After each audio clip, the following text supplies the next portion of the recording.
In need of articles for your studies? Worry no more, because today we will go through the step-by-step process of accessing OpenAthens to help you obtain exactly what you need. First, log into your UP Mail at mail.up.edu.ph.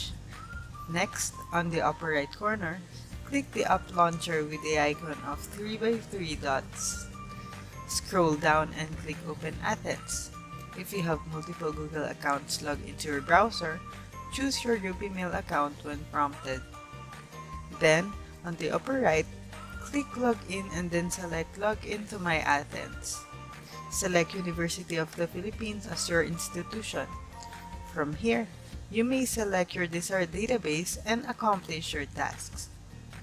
There are instances when the OpenAthens icon does not appear in the Google Apps for UP Mail.